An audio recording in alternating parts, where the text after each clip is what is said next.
ఉన్న బంగారాన్ని విడిపించి ఆ రోజు ఆన్లైన్ రేటుకే మేము కొంటాం. Sharma gold company. నమస్కారం, వెల్కమ్ టు సుమన్ టీవీ. నేను గీతాంజలి.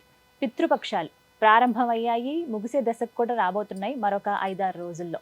ఇప్పటికీ మా పెద్దవాళ్ళకి మేము ఏ కార్యక్రమాలు చేయలేకపోయామండి, ఏవైనా అనువైన రోజులు ఉంటాయా, ముఖ్య తిథులు ఏమైనా ఉన్నాయా, ఆ రోజుల్లో కార్యక్రమం చేయిస్తే మంచిదా, ఏ విధంగా చేయాలి, ఎలా చేయాలి, ఎవరెవరికి ఏ విధంగా పితృతర్పణాలు మేము పెట్టాలని చాలా మందిలో సందేహాలు ఉన్నాయండి. వీటికి సంబంధించి క్వశ్చన్స్ కూడా అడుగుతున్నారు కామెంట్స్ రూపంలో.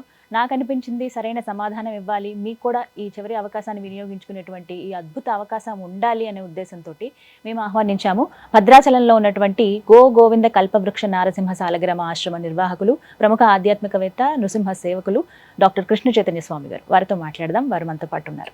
గురుగారు నమస్కారం అండి. నమస్కారం అమ్మా.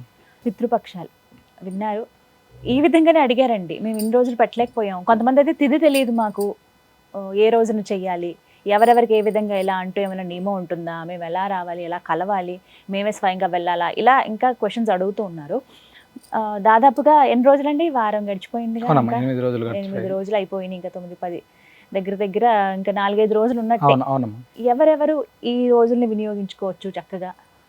సాధారణంగా సామాజిక మాధ్యమాల ప్రభావం ఈ మహాలయ పక్షాలకు సంబంధించినటువంటిది పూర్తి స్థాయిలో అంటే ప్రజలకు బాగా చేరువ వెళ్ళిపోయి, అంటే సుమన్ టీవీ ద్వారా కావచ్చు, సామాజిక మాధ్యమాల ప్రభావం అనేటువంటిది ప్రతి ఒక్కరం కూడా ఈ మహాలయ పక్షాల్లో పితృదేవతల్ని ఆరాధించాలి అనేటువంటిది. మేము గతంలో ఇప్పుడు వినేటప్పటికీ ఏమవుతుందంటే, మేము ఇన్ని సంవత్సరాలు చేయలేదు స్వామి, ఇప్పుడు చేస్తున్నాం, ఈ సంవత్సరమే ప్రారంభం చేస్తున్నాం, మేము విన్నాం, వీడియోస్ విన్నాం, చేస్తున్నాము అని చెప్పే వాళ్ళ సంఖ్య పెరిగిందమ్మా. అంటే ఆధ్యాత్మికంగా మేము ఇది చేయాలి, ఇది చేయడం ద్వారా మా కుటుంబం వృద్ధి చెందుతుంది, ఉన్నతి వస్తుంది అనేటువంటిది బాగా ప్రజలకు ఒక రకమైనటువంటి అవగాహన అనేటువంటిది ఖచ్చితంగా వస్తుంది. దీనికి నిజంగా కూడా ఈ సోషల్ మీడియా ఖచ్చితంగా వేదికమ్మ.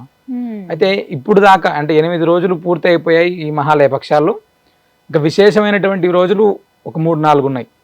అందులో 1 ద్వాదశి, 2 త్రయోదశి, 3 చతుర్దశి, 4 అమావాస్య. ఈ త్రయోదశి అనేటువంటిది ఇప్పుడు వచ్చేటువంటి దాంట్లో చాలా విశేషమైనటువంటిది. అంటే గజఛాయం కూడా ఉంది. త్రయోదశి మకా నక్షత్రం కలిసి ఉండడం అనేటువంటిది పితృదేవతలకు సంబంధించినటువంటి నక్షత్రం మకా నక్షత్రం.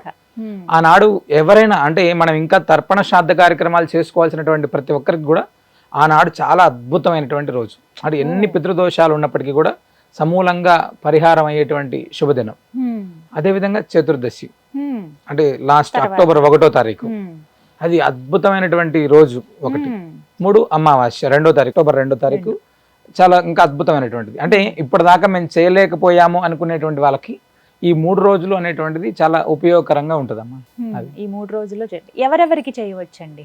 ఫస్ట్ త్రయోదశి వచ్చేసి మనం ప్రతి ఒక్కరం కూడా, అంటే మాకు పితృదోషాలు ఉన్నాయి అనేటువంటి వాళ్ళు ఒకరు, లేదు ఇప్పటిదాకా మేము ప్రారంభం చేయలేదు, పితృదేవతలకు సంబంధించినటువంటి ఆరాధన మేము ఇప్పటిదాకా చేయలేదు, మా కుటుంబంలో పెద్దలు చేయలేదు, మేము చేయలేదు అనుకునేటువంటి వాళ్ళు, లేదా మేము చేస్తున్నప్పటికీ కూడా ఈ యొక్క మకా నక్షత్రం నాడు పితృదేవతల ఆరాధన చేయాలి అనుకునేటువంటి వాళ్ళు ఖచ్చితంగా ఆనాడు చేసుకోవడం అనేటువంటిది చాలా ఉన్నతమైనటువంటి ఫలితం ఉంటుందమ్మా. అది త్రయోదశి సంబంధించినటువంటి. మరుసటి రోజు అక్టోబర్ 1వ తారీఖు చాలా అంటే విశేషస్త్ర హతానాం మహాలయం అని దానికి పేరు. అంటే కరోనా విపత్కర పరిస్థితుల్లో మరణించినటువంటి వాళ్ళకి, లేదా పాము కాటు ద్వారా, లేదా యాక్సిడెంట్ ద్వారా, అనారోగ్యం అంటే శరీరం ఇబ్బంది పడి మరణించినటువంటి ప్రతి ఒక్కరికి కూడా ఆ చతుర్దశి అనేటువంటిది చేయాలమ్మా. ఆత్మహత్య చేసుకోవడం ద్వారా, వాస్తవంగా ఆత్మహత్య అనేటువంటిది మన దాంట్లో చాలా పెద్ద పాపం. అంటే దాని ద్వారానే ఎక్కువ పితృశాపాలు అనేటువంటివి రావడానికి ఎక్కువ అవకాశాలు అక్కడి నుంచి వస్తాయమ్మా. కాబట్టి ఆనాడు అంటే శరీరం ఇబ్బంది పడి చనిపోయినటువంటి ఎవరైనా సరే, హార్ట్ స్ట్రోక్ లేకపోతే ఇంకొకటి బ్రెయిన్ స్ట్రోక్, చాలా మంది ఇలా వచ్చి చనిపోతాం, క్యాన్సర్ ద్వారా కావచ్చు, ఇలాగా చనిపోయినటువంటి వాళ్ళు ఎవరైనా సరే, అంటే తిథి ఏది ఉన్నప్పటికీ కూడా, అంటే వాళ్ళకి పాడ్యం ఉండొచ్చు, విధి ఉండొచ్చు, అది ఏది ఉన్నప్పటికీ కూడా ఆ చతుర్దశి నాడు వాళ్ళకి సంబంధించినటువంటి ప్రత్యేకంగా తర్పణం, శ్రాద్ధం, అవకాశం ఉన్నటువంటి శక్తి ఉన్నటువంటి వారు నారాయణ హోమం అలా చేసుకోగలిగితే మాత్రం చాలా మంచి ఫలితం ఖచ్చితంగా ఉంటుందమ్మా. అది ఆ రోజున చేయవచ్చు. ఇంకా అన్నిటికంటే అద్భుతమైనటువంటిది మహాలయ అమావాస్య.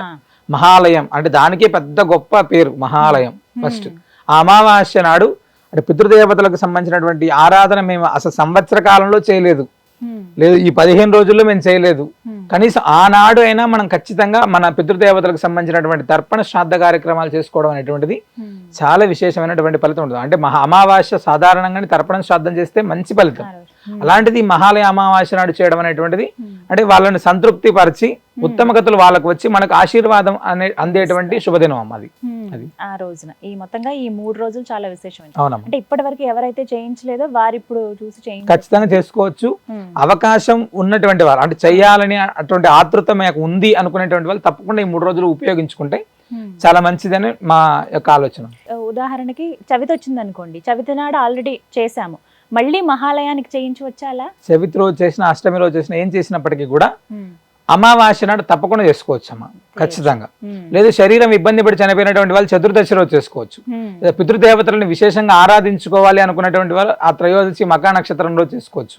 ఈ 3 కూడా అంటే వరుసగా రావడం. రెండోది ఏంటంటే త్రయోదశి మకా నక్షత్రం గజచ్ఛాయం అనేటువంటి ప్రభావం, అమావాస్య అనేటువంటిది ఆమా గజచ్ఛాయం అనేటువంటిది చాలా అంటే పితృదేవతల ఆరాధన ఆ 3 రోజుల్లో చేయడం అనేటువంటిది విశేషమైనటువంటి ఫలితాలని ఖచ్చితంగా ఇస్తుందమ్మా. మనం శ్రాద్ధం చేసేటప్పుడు ఎంత శ్రద్ధగా ఉంటామో ఈ మహాలయాల్లో ఈ యొక్క 3 రోజులు కూడా మనం అంతే శ్రద్ధగా చేసుకోగలిగితే చాలా అద్భుతమైన ఫలితం ఉంటుంది.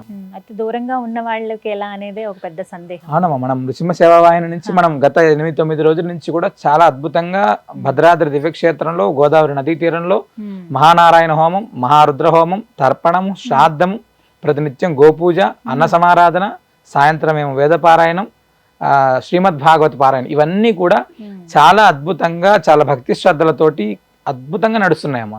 అంటే చాలా మంది నమోదు చేసుకున్నారు. వాళ్ళకి ప్రతి నిత్యం కూడా చేసినటువంటిది మన యూట్యూబ్ ఛానల్ ద్వారా అందరికి పంపిస్తున్నాం. ప్రతి ఒక్కరు చూస్తున్నారు, చాలా ఆనందపడుతున్నారు. మాకు అంటే ఆ జరిగిన కార్యక్రమం అంతా కూడా కులంకషంగా కొంచెం పార్ట్ అంతా తయారు చేసి ఆ వీడియోని మనం పెడుతున్నాం అమ్మా. చాలా మంది చూసి చాలా మంది ఎంత ఆనందంగా ఫోన్ చేస్తున్నారంటే మాకి, స్వామి మేము చాలా మా బంధువులను అడిగాం, చేయమని అడిగాం, ఎవరైనా అడిగితే వాళ్ళు మాకు ఎన్ని డబ్బులు ఇస్తారు లేదా మాకు ఏమి ఇస్తారా అనేటువంటి దాంతో చాలా మంది చేయనంటున్నారు. మాకు ఇదే వివిధ కారణాల రీత్యా తప్పించుకునేటువంటి వాళ్ళ సంఖ్య పెరుగుతుంది స్వామి, మీ ద్వారా చేస్తున్నాం, చాలా ఆనందం. సుమన్ టీవీలో వీడియో చూసాం, మేము వచ్చాం, ఇక్కడ జరిపించుకుంటాం, మాకు చాలా ఆనందంగా ఉంది. అంటే మాట్లాడుతుంటే వాళ్ళు చాలా మంది వాళ్ళ కళ్ళలో నీళ్లు చూసామమ్మా. అంటే భగవంతుడు అనేటువంటి వాడు ఒక వేదికని ఎలా అయినా ఇస్తాడు. ఇప్పుడు ఈ దీని ద్వారా చాలా మందికి ఇక్కడ తర్పణ శ్రాద్ధ కార్యక్రమాలు చేసుకోవడానికి అవకాశం ఇచ్చాడు నిజంగా కూడా. దానికి మీకు ధన్యవాదాలు చెప్పాలి లేదమ్మా. ఎందుకంటే మేము వినేటువంటి ఫోన్స్ లో 100 కాల్స్ వస్తే అందులో కనీసం 45-50 మంది చెప్పేటువంటి మాట, మా వాళ్ళని ఎవరిని అడిగినా కూడా చేయట్లేదు, ఆడపిల్లలు ఉన్నారని చేయకపోవడం ఒకటి ఇబ్బంది, లేకపోతే ఇలా ఉంది, ఆడపిల్లలు ఉన్నా కూడా చేయొచ్చు, కర్తగా పెట్టి చేయొచ్చు అని మేము ఎంత చెప్తున్నప్పటికీ కూడా వాళ్ళకి తెలియనటువంటి బాధ అనేటువంటిది చాలా. అంటే ఇన్ని సంవత్సరాలు చేయలేకపోయాం, ఇప్పటి నుంచి అయినా చేస్తాం స్వామి, ప్రతి సంవత్సరం కూడా ఈ కార్యక్రమం జరిగేటప్పుడు తప్పకుండా మాకు ఇంటిమేట్ చేయండి, ఇలాంటి వాళ్ళ మాటలు చాలా వింటున్నాం మేము. చాలా బాగుంది కూడా. ఎలా నమోదండి ఇప్పుడు కొత్తగా చేయించుకునే వాళ్ళకి? ఇప్పుడైనా ఇబ్బంది ఏంటంటే పితృదేవతలు ఎవరైతే పరమపదించున్నారో వారి పేర్లని అంటే లిస్ట్, వాళ్ళు ఎవరైనా మనకు ఈ నెంబర్లకు ఫోన్ చేస్తే ఆ లిస్ట్ పంపిస్తారు.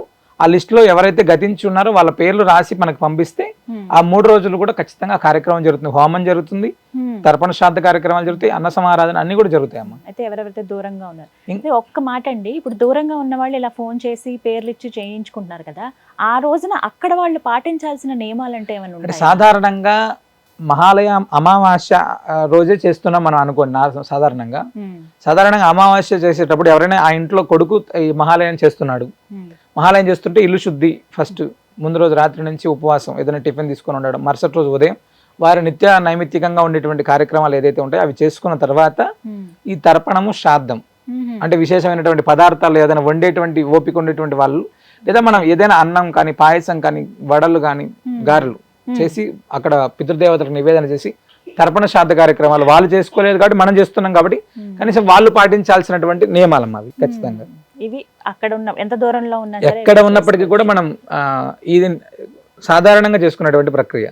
చాలా మంది పద్ధతిగా ఇంట్లోనే పెద్దలందరూ మహాలయ అమావాస్య అనేటువంటిది సాధారణంగా ప్రతి ఇంట్లో చేస్తారమ్మ. ఖచ్చితంగా వాళ్ళకు ఇష్టమైనటువంటి పదార్థాలు వండటము లేదా సాంబ్రాణి వేయడం అనేటువంటిది కొన్ని పద్ధతుల్లో ఉంటాయి. కొంతమంది గోమాతల దగ్గరికి వెళ్ళి వాళ్ళు చేసినటువంటి పదార్థాలని తీసుకెళ్లి పెట్టి అక్కడ నమస్కారం చేసుకునేటువంటి వాళ్ళు ఇలా ఉంటారు డిఫరెంట్ గా. సో ఈ విధంగా పేర్లు అయితే నమోదు చేయించుకోవాలి. సమయం అయితే ఇంకా ఉంది కాబట్టి ఇంకా త్వరపడితే మంచిది. అవునమ్మా, చక్కగా వివరించారండి. నమస్కారం. నమస్కారం. విన్నారు కదా, గోవింద కల్పవృక్ష నారసింహ సాలగ్రామ ఆశ్రమం భద్రాచలం అండి. చాలా మందికి తెలిసే ఉంటుంది.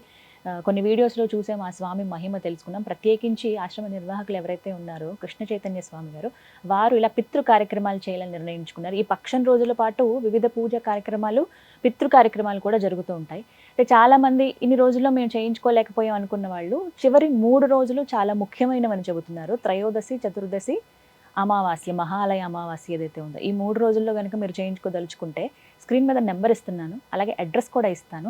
ఫస్ట్ మీరు నెంబర్కి కాల్ చేసి ఒక ఫామ్ మీకు పంపిస్తారు, అది ఫిల్ చేయండి. ఎవరెవరికి మీరు కార్యక్రమాలు చేయాలనుకుంటున్నారో, ఎంత అవుతుంది ఏంటని వివరాలు కనుక్కొని మీరు కనుక కార్యక్రమం చేయించుకుంటే చాలామంది వాళ్ళంతటి వాళ్ళే వచ్చి మాకు ఇలా జరిగిందండి, శుభం జరిగిందని చెప్పారంటే గురుగారే చెప్తున్నారు సంతోషించాము అని. ఎప్పటి నుంచో చెయ్యని వాళ్ళు కూడా ఇప్పుడు చేయించుకోవడం అనేది వాళ్ళ ఇంట్లో శుభాలకు దారితీస్తుందని అంటున్నారు. మరి ఇంత మంచి అవకాశం, మన పెద్దలకి మనం నమస్కరించుకునేటువంటి, పితృ కార్యక్రమాలు చేసుకునేటువంటి అద్భుత అవకాశాన్ని ఎవరు మిస్ చేయొద్దు, అందరూ వినియోగించుకుంటారని కోరుకుంటున్నాను. నమస్కారం.